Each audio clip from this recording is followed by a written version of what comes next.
For this unit, I wanted us to do a little something different than we have been before. So far, we've looked at writers, authors who are notable, who are famous, in many cases, not all, but in many cases, who are long dead.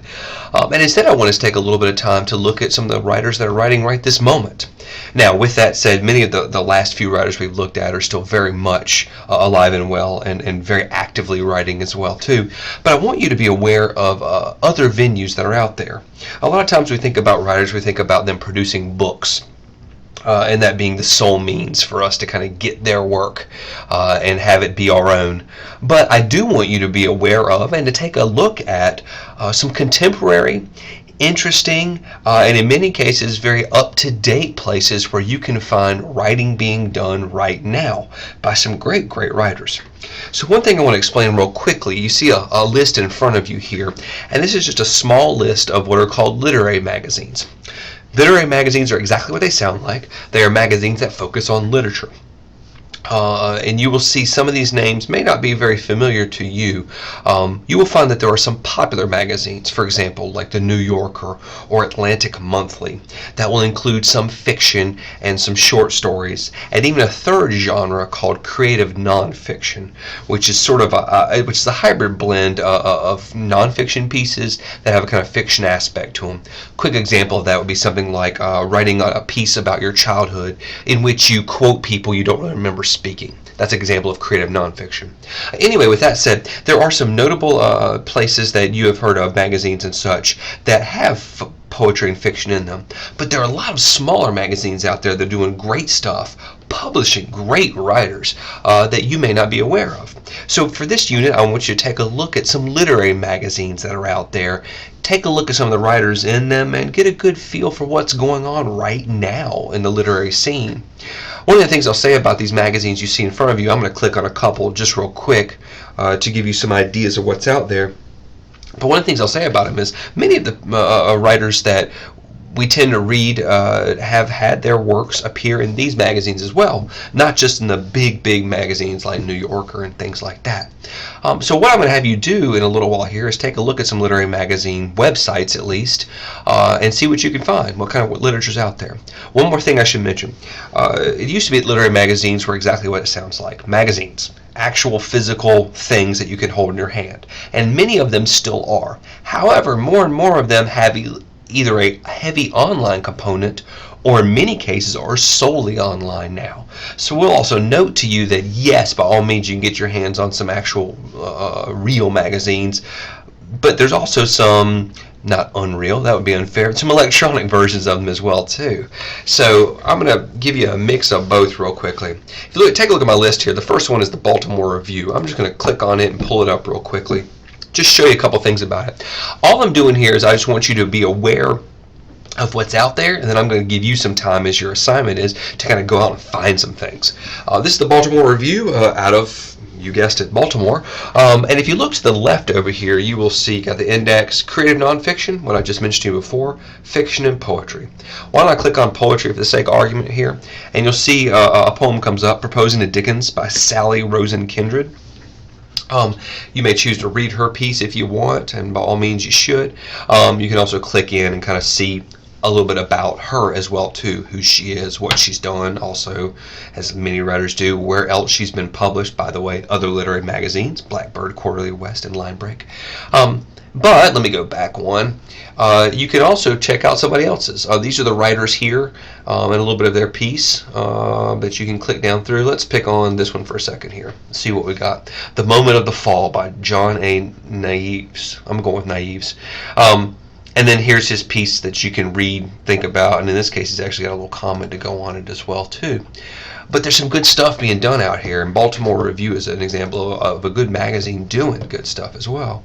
So in the case of Baltimore Review, finding what they do, what they publish is pretty easy. They're an online mag. They do have a magazine component as well too. You can physically order a copy. I will point out real quickly, you could also look up here about, tell you a little bit about them. As a side note, if you ever want to submit some of your own writing somewhere, there's a process for doing it that begins right there. But I'm going to go back to my my Word document real quickly and just pull up a couple more to show you. One of the most infamous and hardest ones to get into actually is the Kenyon Review, which is right here.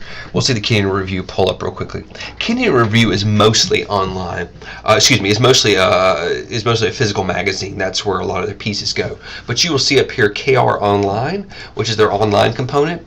Up there you can find all kinds of good stuff. When you click in, you will see obviously poetry, essays, all kinds of good stuff. You'll notice, for example, that in some of these cases, like this one and this one, you can also hear the poet read his or her piece, or the writer, if it's not a piece of poetry, read his or her piece, which can be an interesting little side note to do as well too. Now, quick heads up, you will see a category for essays. A lot of time, essays in literary magazines are one of two things. They're either criticism, where someone's talking about a work they've read or a collection of works they've read, or sometimes the essays can be personal essays, which would be times where they write narratives, for example, or where they write about a story that is absolutely real and true, but usually in many cases is applied to the individual. But anyway, Kenyon Review, another good one. You do have to click into KR Online. As a side note, you'll see The Journal. What they mean by that is their print magazine. I guess I'll click on that real quickly so you can just kind of see it for a second, assuming it's going to pull up for us. And there it is. There's their cover for right now. And you can read a little bit about who's in it and some other things like that as well. But to find the actual pieces that you can read in full, we need to go back to KR Online. Let me pull up just one or two more so you can get a good feel of something. Let me hit the Nashville Review. The Nashville Review is another good magazine, and it is solely online. It's out of Vanderbilt University, as you can see. A lot of literary magazines, I should tell you, don't make money on their own. They need support and help. Now, obviously, that support and help comes from the readers. There's no question about that. But a lot of these pieces that, a lot of these magazines you will see will actually be tied with or associated with universities or colleges, especially those that have a print source to them. If they're solely online, that's a little bit cheaper thing to make, so people can do that with less of a budget. But Nashville Review, as you can see, is from Vanderbilt University. Good piece Nashville Review is. Got some good stuff in there. I clicked into that, and you will see, obviously, they've got things about fiction. They've got film. In this case, it's going to be a discussion about that. Nonfiction. What's interesting about Nashville Review is they also emphasize things like comics as well, too. Sometimes called graphic pieces or whatever, and cartoons. Interviews. A lot of times interviews with notable writers or notable artists of some sort. For example, Evan Boland is someone that I studied in graduate school who's a poet. A little further down, you'll see, by the way, this one's even got some music components, and there's our poetry down there too. And in some cases, you find two pieces from one writer. This Trina Burke has Bore and July. But a little further down, someone like this Anya Groner has Opinion Page, a single piece in there. So there's that one as well too. I'll go back and I want to show you, let me get back to there we are. Let me hit you with two more. Passages North, much like Nashville Review and Kenyon Review, Passages North does have a physical component as well too, but they also put some stuff online. I warned you real quick about ones like Passages North, great magazine, but just heads up, you'll need to go to bonus content if you want to look at what they have. Some of the things you'll see down here, let me go to bonus content. Some of the things that you'll see that they have posted on their website are essays and all that kind of thing. Nothing wrong with that, but I'm going to ask you to probably stick a little more closely to poetry, fiction, or creative nonfiction as you look at what we're taking a look at there. So, like if I went, for example, this young man's father froze to death. Good title. Sorry there. I can click into there and see the whole thing. And a cat. Who doesn't love a good cat picture? You can kind of skim down and kind of read the whole piece, obviously. So. All right, I'm going to go back and do just one or two more, and then you'll be on your way to doing good things. Poetry Magazine, I'll note real quickly, probably an famous magazine with great poetry in it that you can take a look at. Story South, I'll just mention real quickly, has a basis in North Carolina. It doesn't mean they take only North Carolina people, but it's gotten its start from here. It is solely online. You can find all kinds of good writing in there. As a matter of fact, fiction pieces, poetry pieces by all kinds of people, some of whom you may not recognize by name, but you'll recognize by place for sure. And I'll mention just real quickly, let's see, let me show you Thrush just real quickly. Thrush is a very quiet magazine. By that I mean it's not terribly spectacular to look at. It's kind of subtle. There's some great writing going on in Thrush, and it's all online, so it's all there for you to see as well too. As you kind of go down in there, you'll see some good stuff going on. They do theirs by month, so you'll see that November 2014 is how you would get to reading different poems by different authors. The authors are there. The poetry they're writing, obviously, is linked easily, like this Leah Marshall, for example, and then a little bio of Miss Marshall. So what I want you to do by this is quite simple, actually. I just want you to see what's out there. Take a look. There are other great magazines. This is a very, very abbreviated list. Right now, there's probably over 5,000 literary magazines that are taking and doing readings. I am presenting you with ones that, for the most part, are considered to be kind of mainstream literary writing. There are, of course, a lot of genre pieces out there too. For example, you'll find entire magazines devoted to science fiction, entire ones devoted to horror and romance and all of those kind of things as well too. So I will absolutely admit to you that I am pushing you a little more in the direction of kind of mainstream literature. But there's lots of good stuff out there, so feel free to look around. And your assignment is going to deal with you looking up some pieces, reading them, thinking about what you find notable about them, what kind of things you find attractive or commentable, like why does it strike you in some way. And then lastly, of course, I'm going to want you to apply it to what we've already talked about. So when you read something in the Baltimore Review, does it remind you of something that a notable poet we have read wrote? My hope for this is twofold. Number one, that you'll start to remember and be reminded that there's great literature being written all the time. Literature is not dead. Even literature written a long time ago is something alive and well that we are reading. But there are great writers doing great writing right now.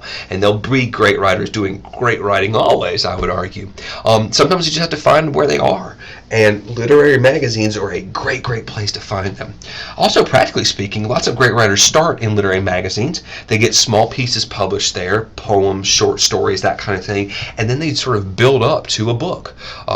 Great poets, for example, almost always are publishing their stuff first and foremost in literary magazines. Then they compile those poems into a book, and then their book gets published. And so a lot of us may get hold of the book, and that's the thing we first see them at, but they've been around for a long time, in many cases in some phenomenal magazines, including some of the ones you're looking at here.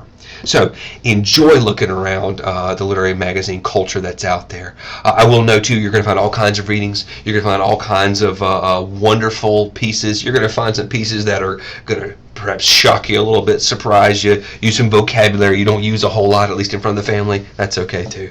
But check it out, see what you can find. And if you have a particular magazine you want to know more about, feel free to look more about it. Feel free to ask me. I'm happy to tell you what I know. And if I don't, I'm happy to look around. I'm always interested in finding another great literary magazine that's around and about. So you guys get ready, jump in, have fun, and look forward to some great contemporary writers and some great contemporary writing.